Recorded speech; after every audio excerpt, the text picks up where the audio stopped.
Welcome. I'm getting all these notifications from my from me going live. So go ahead. I have my computer down here. I can see your comments, but what I want you to do is a little up towards the top of the comments, I asked for you to do the following. One, I want you to introduce yourself. Two, I want you to tell me what grade you teach. And then three, I want you to tell me where you're from. That way, what we can do is we can kind of get to know each other, and you can comment at people, which is super exciting. So go ahead and do that as you get in. If you are watching the replay on my YouTube channel, thank you so much for being here for the first Megabyte Monday on my YouTube live channel. It's super exciting. And tonight we're going to be talking about how I lesson plan. And so I can kind of see that people are kind of slowing, like rolling in, which is totally fine. This is a whole new adventure for me, and I'm really, really glad that you're here with me. And I hope you can hear me really well, which is great. And so what we're going to do is I'm going to let you roll in. I'm going to let you introduce yourselves.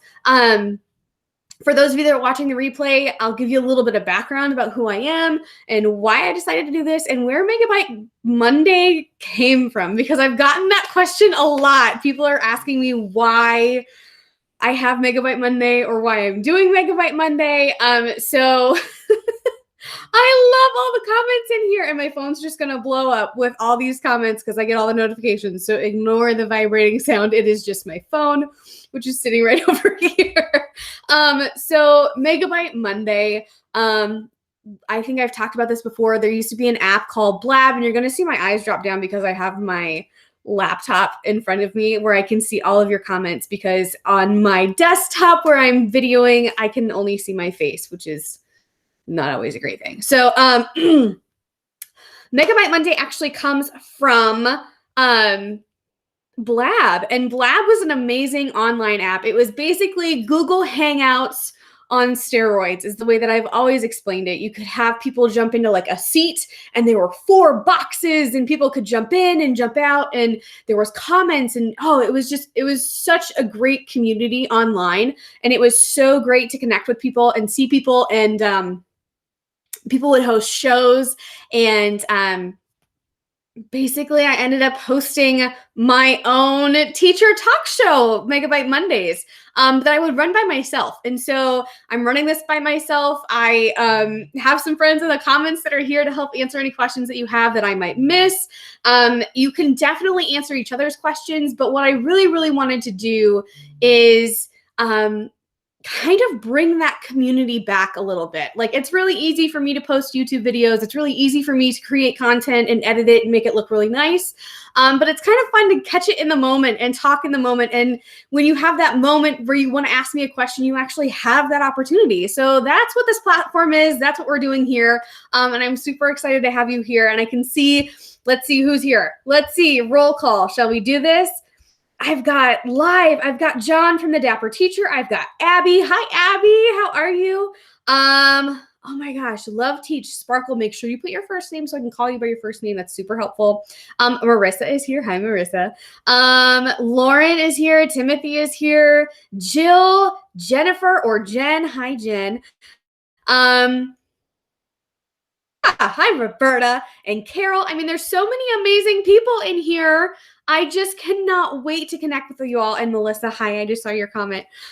So whether you are a veteran teacher or whether you are a, aspiring teacher, or you're somewhere in the middle, all are welcome, all are here. And I'll do my best to keep the comments and give you as much content here as possible. Thank you. I'm glad. So this is super nerve-wracking. I'm not going to lie. I'm going to be completely transparent. I am super nervous. I hope that this all works out well. I want to do some screencasting tonight. I don't know if it'll work. Keep your fingers crossed. Let's hope that it does. So yes. Hi, Siri. Oh, I thought I was going to trigger my phone for a second. That's awesome, though. Okay, so I have a list. I went live on Instagram prior to coming on here, and I use my Instagram to take polls for what you guys want me to do for Megabyte Monday. And this one is going to focus on how I lesson plan, or how I plan in general. Planning when it comes to being a teacher is really, really difficult, and it's really, really time consuming. And if you're an early teacher, it is super duper overwhelming. And I promise that eventually that kind of goes away, or maybe it doesn't go away as much as it just kind of becomes a stressor that you can kind of handle, I guess is the best way that I could put it. So first things first, I'm going to start with my personal like life planner. And I have tried so hard to do like digital calendars and things like that. And I love my phone. I'm really technology driven. But when it comes to planning my life, I still go like the paper pen method. I don't know what it is about putting a pen to paper or a pencil to paper, but I just like it so much more. And I actually remember a lot more. So right here, I have my pen like right where I want it to. So right here, what I'm going to show you is I have my plum paper planner, and I've never had a plum paper planner, and I kind of splurged a little bit and got this baby. And I have, like all of my pretty colors. And the nice thing about this is it holds up really, really well. This front cover that you see is actually, it's not laminated, and I kind of flipped the plastic back here. But this wipes off. This is waterproof, which I thought was really, really fantastic. So it's not like a laminated piece of paper. It's dual. So I have this like protective sheet on top. Ouch, I just hit myself in the eyeball. Oh, live stuff. And then I kind of have all of this with, I don't even know. It's like really, really thick. It's really, really thick. So I love this because everything is like tabbed over here. And you can see I did the 18-month planner, because one of my pet peeves and one of the things that drives me nuts about like physical planners is when the new year comes or you run out of a planner and you have to go find another one. And seriously, finding a planner that works for you is just a pain, like period. It's one of the most annoying things ever. And what I love about this is everything is tabbed. And you can see like I physically have gone in and written things, because that's how I function. Really what it comes down to when you first start planning, you have to find what works for you. And what I love about this is I have like these pages in front of the month, which I absolutely love. So I can take notes or write things down about that month. So then if I go back, or if I remember or if I wrote something down, I can go back and look. And then I have all these empty notes pages in between, which is behind the monthly view. And then what I went in, and because I splurged for myself, I went in and added these little to-do lists. Like, how cool are those? So they're bulleted, they're ready to go. And honestly, what I've done with these is I've actually ripped them out of my planner. Oops. I ripped them out of my planner and I keep them on my teacher desk at school. So whether it's like, I need to go make copies, or I need to email a parent, or I need to call a parent, or whatever, I've got it covered. And then these tabbed pages, they're just pretty. I mean, like when it comes down to a planner, it's got to be functional and it's got to be pretty for sure. So that's the first thing. You've got to find a planner or a way to plan that works for you. This is what works for me. That doesn't mean that's what's going to work for you. But when it comes to planning, find a way to keep track of all of the stuff that happens, whether it's when your observations are, whether it's when you have a student like leaving, or when you have a student that's going on a vacation, or, whoops, dropped it. Whatever it may be, you need to make sure that you have a way to keep track of all those things, whether it's copies and emails and phone calls and parent emails and meetings and all that other stuff. You've got to have one cohesive place to put all those things, whether it's digital or whether it's paper. That's the first thing I strongly suggest that you do. Now, from there, when you jump into like lesson planning, there's lots of different ways that you can do this, and there's really no right or wrong way. Again, you have to look at what do you have and what works for you. Originally, when I started teaching, I used a paper planner and I would handwrite everything, because that's what everybody did. Everybody had a handwritten lesson planner, and that's just what you got. And you got it for free. And when you're first teaching, you don't have money to go buy a really nice planner or like a really pretty planner as much as you want one. So taking the free planner that comes at the school is usually a really easy way to go. And if you don't get a free planner, that happens. Excuse the train. This is real life. Yes, I live by train tracks. So what I would suggest is taking those planners and kind of, if it's sticky notes or if it's whatever, but really just taking like a couple months to really look at what you have and what works. What I have found, and I'm in my 7th year of teaching, is that I really enjoy digital lesson planning, and it works really, really well for myself and for my team. And not only just for my team, but what it allows us to do is easily share a digital document from my computer to everybody else's computer in the school. And so then I can, easily get a hold of my special education teachers and be like, hey, are we teaching this inclusion lesson? Or I'd really like to talk to you about how to plan for XYZ student. Or I can reach out to my team and be like, hey, I have a sub this day. Do you see this lesson? I need to be able to split. Hold on, I'm looking at comments. Yes, and you also have to you're exactly right, DJ. You have to make a plan for what works for students as well. Yeah, and that's just it. That's exactly it. When you start lesson planning, you kind of go with what everybody else does, and then it kind of morphs and develops into something that really works for you. And I think that's, no one ever tells you that. Like, no, I don't remember in college people being like, yeah, you just plan and it's just this thing. And I was like, oh, okay, like it's just this really easy thing. No, it completely depends on what works for you, and it's going to morph and it's going to ebb and it's going to flow.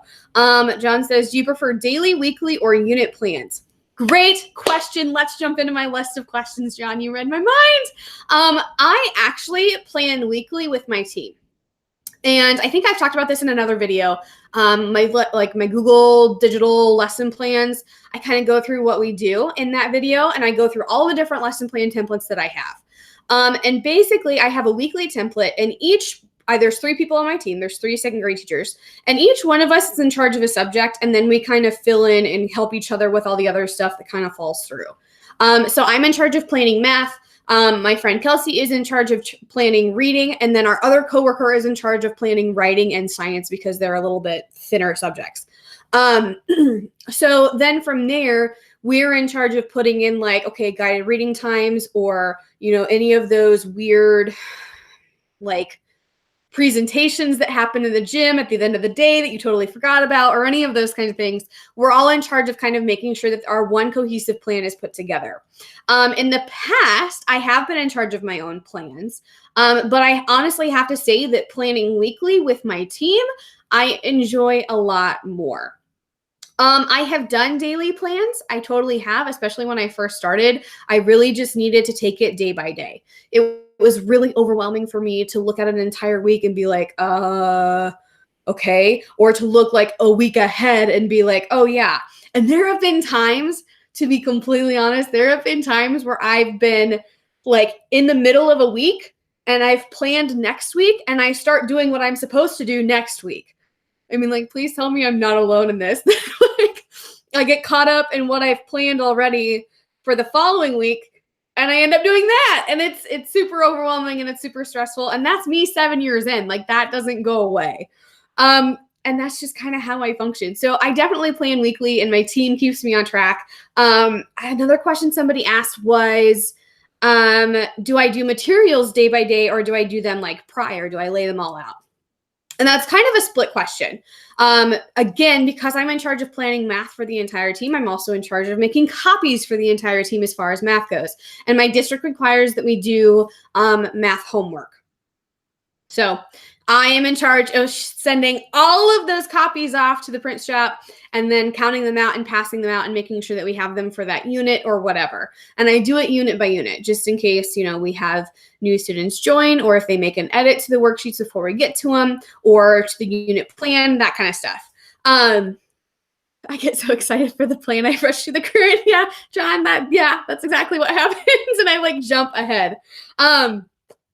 Let's see, what else? Materials. Okay, so as far as worksheets, yeah, I send those off in advance.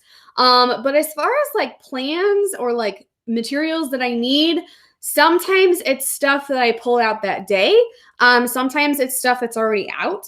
And sometimes it's stuff that I have to go find a week in advance. So it all kind of depends. What I typically do is I go in the morning, and any materials that aren't out, I pull them out. So whether that's meter sticks or yardsticks or rulers or Unifix cubes, I don't usually leave those things out simply because they either go missing or they end up all over the place and someone ends up playing with them. So, and not that playing with them is bad, but they would be probably playing with them inside their desk, which is just not something that I need to deal with during the day. So I definitely pull them out when they're needed, and then I put them away when they're no longer needed. So it kind of depends on what it is and what we're using it for and that kind of stuff. So that one's like a split kind of odd question. Somebody else asked, are these plans detailed? If they were for myself, no. When they used to be for myself, it was definitely not detailed. It was very shorthand. I knew what it meant. I knew where my stuff was. I'd already previously read through the lesson, so I knew it was coming. Does your school follow any specific curriculum? Oh, Abby, I'll get there. So it was definitely very, very shorthand when the plans were just for me. Now that I'm in charge of planning math and I really have to make sure that we're all kind of on the same page and plan and doing similar activities, I really have to make sure that it's detailed in a way that's very easily communicated to my team. So it's shorthand, but my team understands what it is, or like my curriculum coaches understand what it is. And if they have a question, it's just a really quick like email, like, okay, what does this mean in your plans? And I can easily answer that question. And I have to write it down because when you're planning a week in advance, super detailed, when they ask you what one minute detail is, you have to be able to remember it. And I kind of have to write it so I can remember. My school and my district do have set curriculum and we do have pacing. And it's important to understand the difference between pacing and planning. What I used to do for myself was basically I would just pace out my lessons. I knew it was coming every day, and that's what I did. What I'm doing now with it being like detailed and really oriented and focused, and like I go in and I put in questions that we're going to be asking during math and everything else like that. So now it is definitely more planning. There's more cohesiveness to it rather than like we're doing this lesson, this page, this many minutes, and here's what I need. So instead of being very like skeleton plans, it's very, very detailed while still being in a box and not taking up 5 pages, if that makes sense. Somebody asked about forward planning and inclusion students or students that are behind. That's the great thing that I love about digital lesson planning. And digital lesson planning has just really opened up to our entire school being very cohesive and knowing or being able to just tap into a classroom. Like I have to go cover somebody's class really quick because they had an emergency or whatever. I can easily pull up their plans, look at where they're at, and I can go into the room and do it. And so it's really created a lot of flexibility within our like team and in our building. And I'm very, very proud. A lot of my team members are using my digital lesson planning templates, and I've even gone in and tweaked them for some of them. And I'm working on a new digital lesson plan like project, which is super exciting. So make sure that you're following because I can't wait to release that either. But digital lesson planning has really made it very easy, especially for connecting with my SPED team and working for those inclusion students. And I have done inclusion. Right now, we are not doing inclusion in my room. It actually moved to a different partner teacher classroom. And that just kind of goes with whose classroom has the most need of time. And then we push other kids into that classroom because you have that other adult in there to kind of help and you work through. Co-teaching with inclusion students is probably one of my favorite things to do. But it does take a lot of teamwork. It takes a lot of pre-planning. It takes a lot of knowledge. It takes a lot of understanding. So anytime you want to go in and do an inclusion lesson, you really, really have to make sure, and you're co-teaching, you really, really have to make sure that you are meeting with that team member and you are really, really focusing and working and planning together. Inclusion is not having someone walk in the door. Co-teaching is not having someone walk in the door that day and be like, oh, these are what our lesson plans are. Cool, let's go. That's not it. That's probably like the most minimalist inclusion co-teaching planning you could probably do. So I absolutely love my digital lesson plans. I'm a huge fan of them, but yeah, it's definitely something that has allowed my team and my school to be extremely flexible, which is super, super exciting. I don't want to make this show too long, and I've kind of gone through and answered all the questions that I already had. So now what I'm going to do is you're going to see me look down because I'm going to go through and answer any questions that I've missed, and we have about 10 minutes left. So I'll get to as many questions as I possibly can. I want to know if you're loving this platform as well. But definitely, and after this video is over, I will definitely go back if you're watching the replay, if you're looking for what digital lesson plans I'm looking for or what I'm talking about, they're going to be linked down below, as well as the video I have where I talk about how to use these digital lesson plans and all the different templates that I currently have. So let me go through these comments, and you're going to be looking at the top of my eyelids for a little bit. So let's see. Here we go. I really wish this comment box was bigger. Here we go. Here we go. Wait, is that Marilee? Marielle? Am I saying that wrong? Good Lord. I'm really bad with phonetics. Like, you might have to send me a video on Instagram pronouncing your name because I don't want to say it wrong. All right. Let's see. Let's see. Let's see. Let's see. Like I said, this box is very small for these comments. Marissa says, if I don't physically write it down, I won't remember it all. Amen. Amen. I start every year with a planner, and by the second week of school, I'm done. John, I totally feel you. When it comes to planning, I work harder, not smarter. Looking for a plan for planning. Yeah, exactly. Exactly. And you really have to you have to remember what works and what doesn't. Do you prefer that over the teacher planner? My plum paper planner, yes. I've done the teacher planner, and I've also done the Erin Condren Life Planner, and I liked the Erin Condren Life Planner, but I actually found out that I really just needed a monthly layout. I just needed to visually see the entire month all at once, and I needed to have pages where I had notes, and that's what the plum paper planner offered me. Plus, the paper is super amazing. I'm not gonna lie. Not gonna lie. Oh, let's see. Oh, people are having trouble viewing the video. It's good to know. First time, we're gonna definitely have issues. Yep, you gotta refresh or come back and see it. Since each teacher plans one subject, how does that address differentiation? Because I only ask because some classes may work faster than others and vice versa. That's a great question. So we do have differentiation that we then have to take on our own. But basically, we have the plan, we know where we are, and then it is up to that classroom teacher to go in and look at how they're going to have to differentiate that lesson for their class. Sometimes there are different within our curriculum. There are different questions that you can use to push your kids that are getting it. And then there are other accommodations and modifications that you can make if your students need it. And you really have to know your class. And I think that that's another part that kind of comes up with planning. Like, you can't just do what it says and hope that they get it. You really also have to take the time to know your kids and plan for that differentiation and really look at, okay, do they need to do all 50 problems, or can I take my scissors to this worksheet and can they do 10? Because really it's going to be quality over quantity. And I think that that comes down to your personal teaching style. And you can always put your personal spin onto teaching these different things, as long as you are teaching the same content in the same way-ish, and your kids understand the concept and they're going to grasp it and remember it. I think that that's really important. So really, the differentiation comes down to that classroom teacher, because I cannot put that differentiation in our whole group plans just because it won't be the same for everyone. And really, that comes down to a good classroom teacher.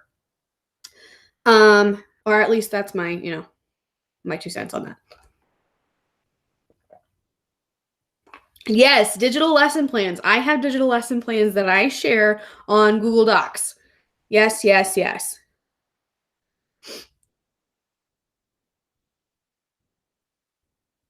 Oh, DJ, William Dwight Stewart Jr.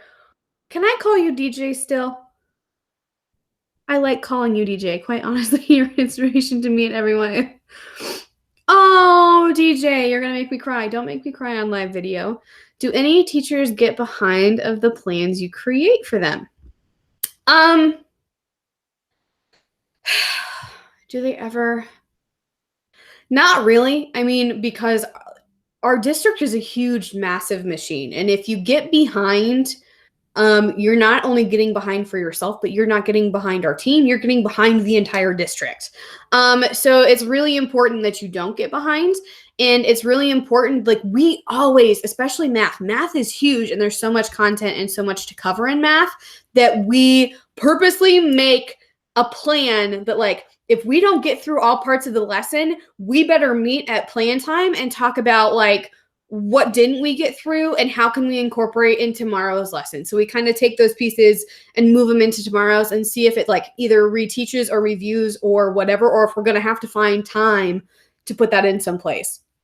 So we can have a weekly plan, but then my job for math especially is to go in and put those notes in the plans like, hey, bold, underline, highlight, we did not get to activity 3.9. You need to make sure that you get to 3.9b and really talk about and math talk questions A, B, C, D. Because if you aren't consistently touching base and like manipulating your plans, I think that you're not doing it the right way. Because you can plan stuff, but like as a team, especially if you're planning as a team, if you're doing it by yourself, that's a completely different thing. You can make mental notes for yourself. But if you're planning with an entire team and you aren't communicating like, hey, I didn't get to that, or hey, can we make a note? If we have an extra day, we need to focus on this skill. If you're not verbalizing and communicating those things, then you aren't planning to be successful. You aren't proactively planning is like how I like to look at it. Your plans should be proactively moving your students forward. And if you find a hole that they're not going to get, you better make a mental note, or you better go tell your team like, hey, red flag, we have got to go back over this. That's also another part of planning. And they don't tell you that in college either. They're like, oh, it will be fine. Follow the plan and it'll all be good. Okay, well, the plan changes and the plan ebbs and flows, and it should. And it should. Now that I've gone on my rant, let me drink more water. Hi, Kim. Let's see. Yes, I can still call you DJ. Okay, good. I only say because math, you can't move on to the next. Yes. And me being in charge of planning math, I totally know how that goes.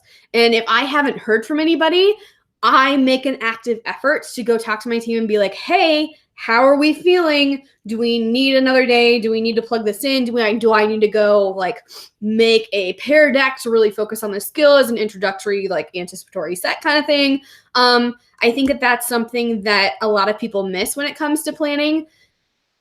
But communication is so key. And if you aren't able to communicate or you're not really sure, then you better figure it out some way, somehow.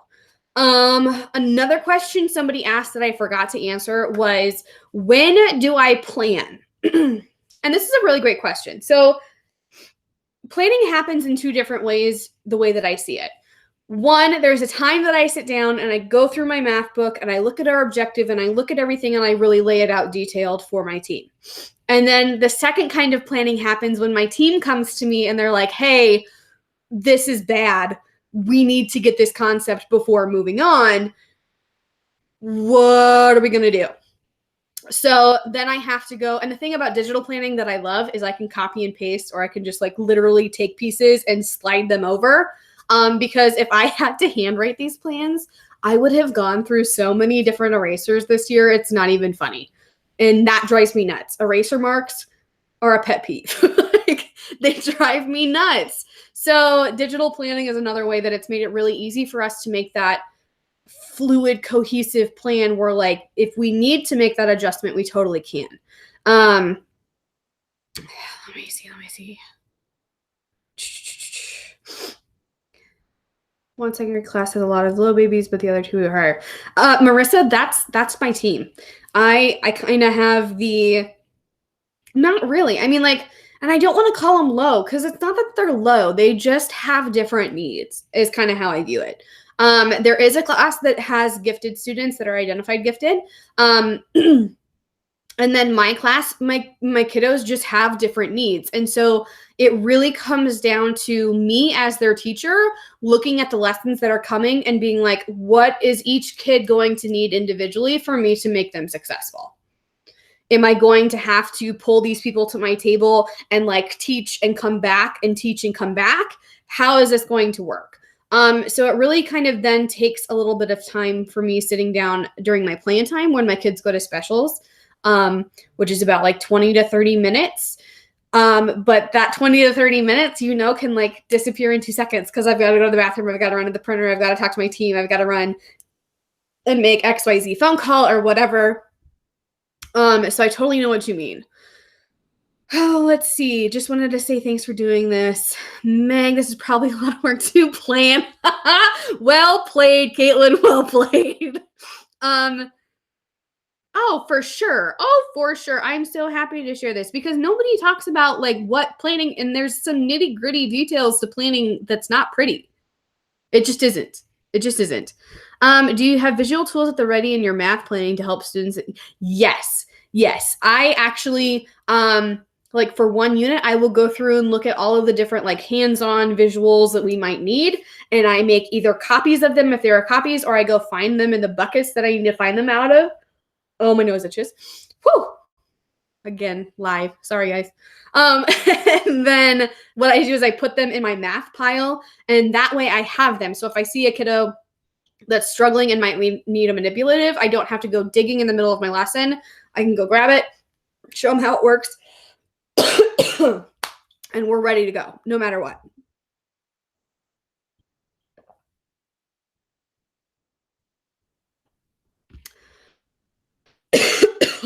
This is a lot of talking. Oh my gosh. Whew. No. Marissa, you were not insulting at all. No, you weren't insulting. It's just, I don't know. I feel like there's such a negative connotation that comes with calling them like low kiddos. And I understand that that's what the, districts ask us to call them, but like, they're just kids that learn in a different way. And I think that that's something that we really need to talk about. I don't think that it's, they're low. They're not low. They're just not learning the way that like mainstream education is telling us they should learn. And that's a whole different story. Because really at one point in my life, I was a low kid. So, it's just, it's whatever. It's words, semantics. How do you keep track without falling behind on curriculum calendar? I know teachers have said that there is a tight schedule. This is a great question.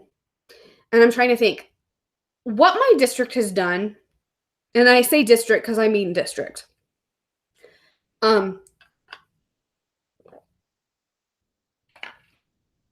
What my district has done that is super, super smart, especially for math, because math is where you fall behind the most, usually.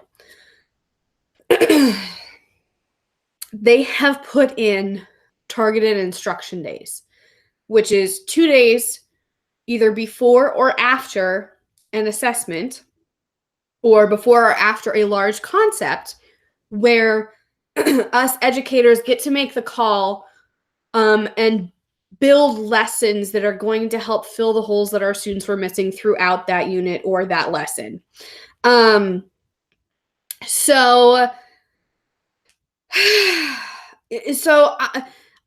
There's a huge amount of relief when a district actually listens to their educators and they're like, oh yes, you need that extra time. We will give it to you, because time and relationships are basically what education in anything really can kind of come down to. So the fact that our district has listened and has given us those times, that's very, very, very, very important. However, there are ways that you can fall behind. And basically what it comes down to is you've got to like look ahead. And that's where that whole scope and sequence kind of comes into play, where you like, I will go through, and what you can't see on my planner is in pencil. I have gone through and I've paced out where our math lessons fall in pencil. That way, if something happens or we have, one of those random things that pops up, I'm able to erase it and shift all the lessons so I kind of know what's happening in the like future weeks coming. So I totally know what you're talking about. Hi, T. Gray. Oh, I'm glad you're here. One of my biggest frustrations is that their teacher doesn't really know how to get to their kids. Marissa, honey, you were preaching to the choir. Yes, my cup is a stormtrooper. I got this when I went to Monterey, California, because we do not have a Tervis store anywhere around me. So when I walked into the Tervis Tumblr store, I was like, my favorite color is blue, and I love Star Wars. I would have loved, I just kind of like the Stormtrooper face. Like, I just do. And now that Poe is a Stormtrooper, like, it means even more to me. Like, it's definitely my favorite cup for sure. Oh, for sure. I'm so glad you guys are loving it. Yes, I said your name. It'd be great if T Gray, if I knew what your first name was, so I don't have to call you T Gray. I almost always use my specials time as intervention time for many of my kiddos. And that's another thing. My team and I kind of split and divide and conquer. And one of us covers intervention while the others cover like unit studies, science, health, all of those kinds of things. So I know, like, I cannot tell you how blessed and privileged and grateful I am to be working where I am, because I know that so many people do not have the resources or time or structure that I have. And I'm so very blessed. I'm so very blessed to be where I am, and I will not. Tamra. Hi, Tamra. Or is it Tamara? I've heard it pronounced both ways. So let's see. We're going to wrap this up here shortly, but I'll answer the last few questions I have. Star Wars Land is coming to Walt Disney World. Oh my gosh. Caitlin, what made you choose the YouTube platform for this? Again, really loving it. Like I said, Blab was something that I absolutely loved, and I loved being able to interact with people. So when I kind of like, and I've been playing with this idea for about a year. I really, really have. And I just kind of, over Christmas break, I was like, I'm just going to do it. Like, I miss talking to people. I miss connecting with people and answering questions live. And I'm reviving my YouTube channel anyways. So why not figure it out? So that's kind of the result of this. Yeah, no, that was a good question. First pronunciation. Tamra. Okay, good. Good. Let's see. Also, I loved your text reminder. Very thankful to stay on top of things. I'm glad that you have my text reminders, because that's definitely something that I go put it. So I'm glad that you guys enjoyed it. If you're watching the replay and you've made it this far, 38 minutes in, thank you so much. We're going to go ahead and wrap this up. So yay!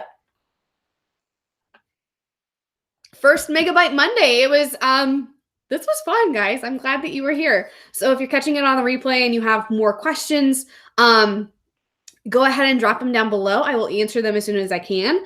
If you have more suggestions for what you want me to talk about live with Megabyte Monday, you can always, I did it, yay! You can always drop an idea in my submissions box, which you can find on my Instagram story or on my page. And it's one of my little circle faces on my highlights there. So I'm so glad that you love this. You have no idea how happy this makes me. I was so nervous. If you've watched this far, thank you so much for being here. I absolutely love you guys. Yes, we are going to stop this.